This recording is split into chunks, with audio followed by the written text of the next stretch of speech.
Amigos televidentes, aquí estamos hoy regocijados, tratando un tema muy importante, porque como sabemos ya eso de vivir en casa ya es cosa como del pasado. Ahora todo es vivir en condominio y con nosotros está hoy el ingeniero Antero Taveras. Ingeniero, en la pausa anterior usted explicaba que en caso de que la persona deje de pagar el mantenimiento, se convoca a una asamblea para decidir sobre esa situación. ¿Qué se hace en esa asamblea? ¿Cómo es eso?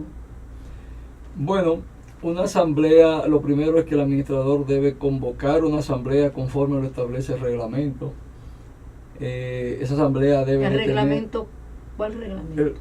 Cada condominio tiene un reglamento. Okay. Cada condominio tiene su régimen de condominio. Hay un reglamento interno para eso. El régimen de condominio, vamos a decir que el reglamento contiene dos aspectos fundamentales. Hay un régimen de condominio que no es más que el marco legal por el que debe manejarse el condominio, y la otra parte que la mayoría de los reglamentos traen consigo íntegramente una especie de un modelo de podríamos decir un cosa de convivencia, ¿no? Okay. Un manual de convivencia, donde están estipulados qué está prohibido y qué no está prohibido, y que el administrador es garante del cumplimiento de ese manual de convivencia. Entonces esa asamblea debe ser una asamblea válidamente convocada. Para que sea una asamblea válidamente convocada, esa asamblea debe tener un día, una hora, una fecha, un lugar y un orden del día. Un orden del día no son más que los temas que vamos a tratar en esa asamblea.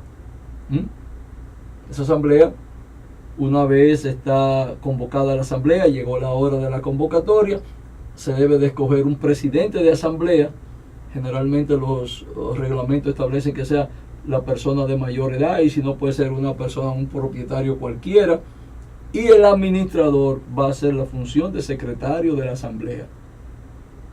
El presidente es quien va a dirigir la asamblea, el administrador en función de secretario no puede tener ningún tipo de decisión en la asamblea. Está ahí única y exclusivamente para tomar las anotaciones, ayudar al presidente para verificar en la nómina de asistencia si hay quórum, si no hay quórum reglamentario, de acuerdo al reglamento del condominio, para que la asamblea pueda ejecutarse.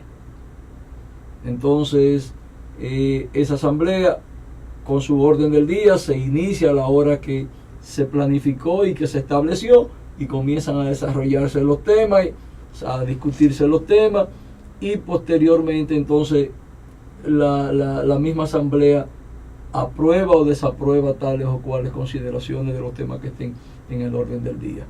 Y en el caso hipotético, como cerramos el segmento anterior con el tema de la inscripción del privilegio, la asamblea sencillamente va a votar si vamos a inscribir privilegio o no a los condóminos morosos. Si dijo que sí, la asamblea pues sencillamente se redacta el acta de esa asamblea firmada por el presidente y el secretario. El secretario es el administrador, ¿no? Y esa asamblea debe de ser legalizada por un notario.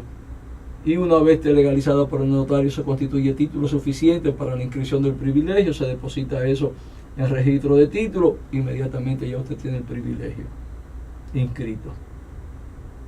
Usted puede estar segura de que cuando usted notifique al propietario, al condominio moroso, que se le inscribió un privilegio por falta del pago del mantenimiento, él va a acceder a comenzar a pagar su mantenimiento, o por lo menos hacer un acuerdo de pago con la administración para normalizar la situación, porque nadie quiere perder su propiedad. ¿Quién lleva a cabo este proceso tanto de la asamblea como de la ejecución de esa decisión, de esa inscripción de privilegio que se hace? ¿Debe ser apoderado un abogado, o necesariamente el mismo equipo ya gestor de la administración se lleva a cabo esta ejecución? No, eso es el administrador simplemente. El administrador simplemente, para cualquier situación que el administrador requiera, bueno, se auxilia de un abogado cuando haya la necesidad, para que proceda en consecuencia a hacer cualquier trámite. Nosotros tenemos también que en los reglamentos de los condominios se establece que el administrador no puede tampoco actuar en determinados momentos por sí solo, que para él actuar como demandante o como recurrente, es decir, como demandado, él necesita la aprobación de la asamblea. Si la asamblea no lo aprueba, cualquier iniciativa que tome el administrador en ese sentido es nula de pleno derecho. Eso es bueno que la gente lo sepa, porque hay muchas situaciones que se dan en los condominios y como les decía hace un momento, aquí hay mucha gente administrando condominios sin lo más mínimo elemento de cómo se debe administrar un condominio. ¿Por qué? Bueno, administro condominio porque el negocio es bueno, porque el negocio es rentable, pero es rentable y es bueno, pero también implica responsabilidad y dedicación de tiempo. Y una administración también debe de velar por hacer una supervisión y una fiscalización de todas las cosas que tienen que ver con el condominio.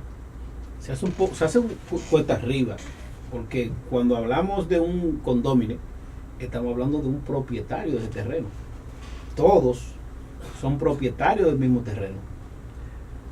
Entonces, ese es uno del dilema que más se presenta, porque cuando hay una vulneración o cuando hay una falta en cuanto al condominio, el alegato siempre de ese condominio de faltador es que yo soy dueño aquí también.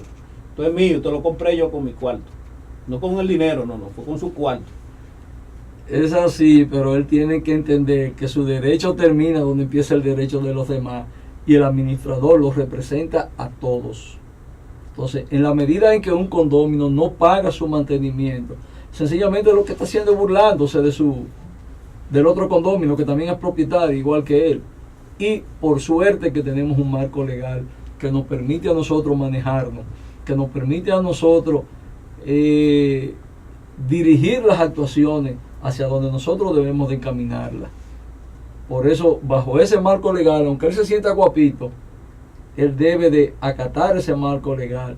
Y el artículo 12 de la ley dice que las resoluciones de la asamblea son de cumplimiento obligatorio, aún para minorías y disidentes. Entonces, ahí volvemos atrás y venimos con el tema de si el administrador es interno o si el administrador es externo. Si el administrador es interno, ya tú te imaginas los problemas, los malquereres, las desavenencias, las fricciones que van a venir entre esos dos vecinos. No así cuando el administrador es externo. Entonces, por eso es que 1000 veces es preferible una administración externa que una administración interna. Eso es así.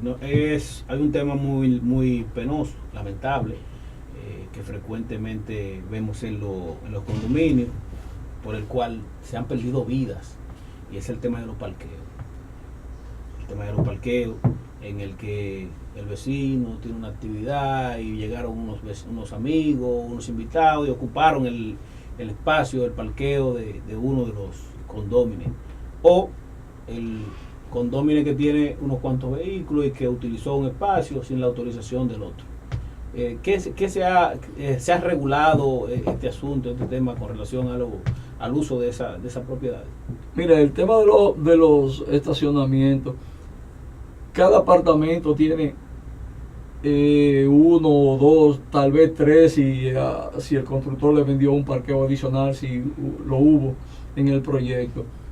Es importante que cada quien sepa que cada unidad funcional, es decir, cada apartamento tiene un sector propio, que puede ser su mismo apartamento, pudiera ser una terraza, pudiera ser los estacionamientos que tenga.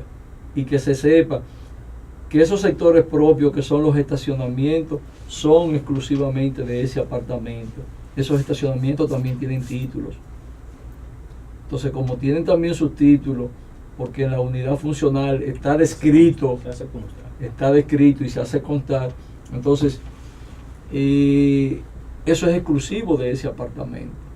Una de las cosas que yo siempre he dicho, los administradores tenemos que orientar, que educar y tenemos que informarle a los condóminos cuáles son sus derechos, sus deberes, sus obligaciones, hacerle conciencia del conocimiento del marco regulatorio de la ley, que ellos entiendan los niveles de convivencia que ellos a los que deben de estar sujetos, para así poder evitar todas esas situaciones.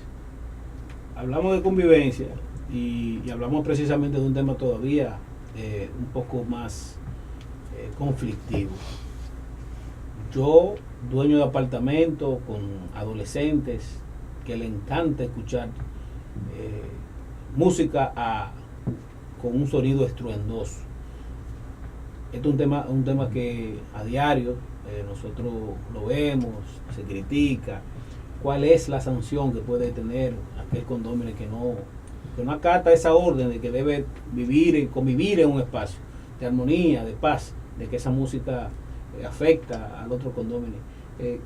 ¿Qué se ha podido obtener para poder tranquilizar esta situación? Mira, vuelvo a traer lo que te acabo de decir.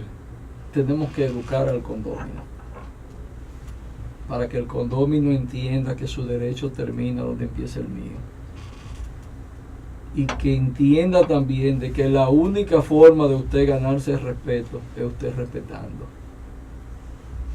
Si nosotros como condóminos tenemos eso en cuenta, difícilmente nosotros tengamos problemas en un condominio. Si como administrador nosotros educamos adecuadamente al condominio, difícilmente nosotros tengamos esa situación. No obstante, pudiera darse el caso de que un condominio sea reincidente en eso. ¿Qué debe hacer el administrador? Sencillamente amonestarlo hasta llegar. ¿Están contempladas esas amonestaciones en la ley? Los reglamentos lo establecen. Hay cosas que no establecen inclusive la ley, pero que sí usted puede ampararse por el Código Civil de la República Dominicana. Una asamblea en una asamblea pudiera darse el caso de que se declare persona no grata a un condominio por cualquier situación, y eso pudiera dar al traste inclusive hasta con un desalojo de ese propietario. Entonces yo creo que tenemos que tener claro, o sea, cuál es mi deber, cuál es mi derecho, cuál es mi obligación. Dile a tus hijos, Richard, que esa música no va. Gracias papá Dios, estamos viviendo todavía en una casa propia, porque hace rato que hubiesen desalojado a Richard Núñez. Nosotros más que encantados de poder llevarle esta transmisión de este programa. Espero que haya sido de su agrado, sobre todo agradecer al ingeniero Antero Tavera por haber aceptado esta invitación, haber asumido ese compromiso y que lo ha hecho magistral. Nosotros y el público, Antero Tavera, quisieran para contacto, de cómo pueden localizarte, porque esa administración efectiva es necesario de que pueda conocerse, de que pueda contactarte. Pueden contactarnos al 829-382-1911. Nosotros con gusto podemos brindarle cualquier asesoría, cualquier asistencia. Perfecto. Además de la administración, ¿ustedes ofrecen algún servicio de talleres, de preparación a los condominios? Mira, el concepto talleres, preparación, educación es un tema que va con la formación del administrador, con lo que el administrador quiere brindarle al condominio. Yo digo que la administración del condominio debe de parecerse a lo siguiente: a que el administrador sea el equivalente a lo que es el piloto del avión. ¿Cuál es el trabajo del piloto de un avión? Despegar el avión, llevarlo a altura y velocidad de crucero, que le ponga el piloto automático y que aterrice solo. Entonces, el administrador del condominio debe hacer una gerencia de proyecto en la administración. ¿Para qué? Para que no se esclavice. Debe hacer una planificación. El administrador que no planificó, sencillamente para mí es un obrero igualito que lo que él tiene haciendo su trabajo. Excelente la participación del ingeniero Antero Tavera. Gracias a todos aquellos que comparten con nosotros Sala Jurídica. Muchas gracias. Hasta luego.